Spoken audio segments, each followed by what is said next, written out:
ओम चंडिका देवी को नमस्कार है। मार्कंडेय जी कहते हैं, विशुद्ध ज्ञान ही जिनका शरीर है, तीनों वेद ही जिनके 3 दिव्य नेत्र हैं, जो कल्याण प्राप्ति हेतु है तथा अपने मस्तक पर अर्धचंद्र का मुकुट धारण करते हैं, उन भगवान शिव को नमस्कार है। मंत्रों का जो भी कीलक है, अर्थात मंत्रों की सिद्धि में विघ्न उपस्थित करने वाले शाप रूपी कीलक का जो निवारण करने वाला है, उस सप्तशती स्रोत को संपूर्ण रूप से जानना चाहिए। यद्यपि सप्तशती के अतिरिक्त अन्य मंत्रों के जप में भी जो निरंतर लगा रहता है, वो भी कल्याण का भागी होता है। उसके भी उच्चाटन आदि कर्म सिद्ध होते हैं तथा उसे भी समस्त दुर्लभ वस्तुओं की प्राप्ति हो जाती है। तथापि जो अन्य मंत्रों का जप न करके केवल सप्तशती नामक स्रोत से ही देवी की स्तुति करते हैं, उन्हें स्तुति मात्र से ही सच्चिदानंद स्वरूपी देवी सिद्ध हो जाती है। उन्हें अपने कार्य की सिद्धि के लिए मंत्र, औषधि या अन्य किसी साधन के उपयोग की आवश्यकता नहीं रहती। बिना जप के ही उनके उच्चाटन आदि समस्त अभिचारिक कर्म सिद्ध हो जाते हैं। इतना ही नहीं, उनकी संपूर्ण अभिष्ट वस्तुएं भी सिद्ध होती हैं। लोगों के मन में यह शंका थी कि जब केवल सप्तशती की उपासना से अथवा सप्तशती को छोड़कर अन्य मंत्रों की उपासना से भी समान रूप से सब कार्य सिद्ध होते हैं, तब इनमें से श्रेष्ठ कौन सा साधन है। लोगों की शंका को सामने रखकर भगवान शंकर ने अपने पास आए हुए जिज्ञासु को समझाया कि यह सप्तशती नामक संपूर्ण स्त्रोत ही सर्वश्रेष्ठ और कल्याणमय है।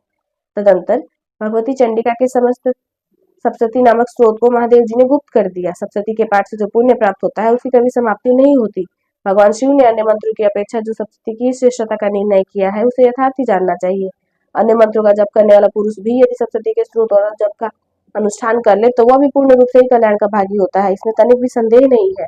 जो साधक कृष्ण पक्षी चतुर्दशी अथवा अष्टमी को एकाग्रचित होकर भगवती की सेवा में अपना सर्वत्र समर्पित कर देता है और फिर उसे प्रसाद रूप से ग्रहण करता है, उसी पर भगवती प्रसन्न होती है, अन्यथा उनकी प्रसन्नता प्राप्त नहीं होती। इस प्रकार सिद्धि के प्रतिबंधक रूप कील ने के द्वारा महादेव जी ने इस स्रोत को किलित कर रखा है। जो पूर्वक रीति से निष्कीलन करके इस सप्तशती स्रोत का प्रतिदिन स्पष्ट उच्चारण पूर्वक पाठ करता है, वह मनुष्य सिद्ध हो जाता है। वही देवी का पार्षद होता है और वही गंधर्व भी होता है।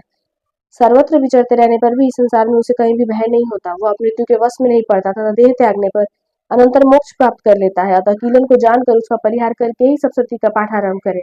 जो ऐसा नहीं करता, उसका नाश हो जाता है। इसलिए कीलक और निष्कीलन का ज्ञान प्राप्त करने पर ही यह स्रोत निर्दोष होता है और विद्वान पुरुष इस निर्दोष स्रोत का ही पाठ आरंभ करते हैं। स्त्रियों में जो कुछ भी सौभाग्य आदि दृष्टिगोचर होता है, वह सब देवी के प्रसाद का ही फल है। अतः इस कल्याण में स्रोत का सदा जप करना चाहिए। इस स्रोत को मंद स्वर से पाठ करने पर स्वर्ण फल की प्राप्ति होती है और उच्च स्वर से पाठ करने पर पूर्ण फल की सिद्धि होती है। अतः उच्च स्वर से ही इसका पाठ आरंभ करना चाहिए, जिसके प्रसाद से ऐश्वर्य, सौभाग्य, आरोग्य, संपत्ति, शत्रुनाश तथा परम मोक्ष की भी सिद्धि होती है। उस कल्याण में जगदम्बा की स्तुति मनुष्य क्यों नहीं करते। जय माता दी।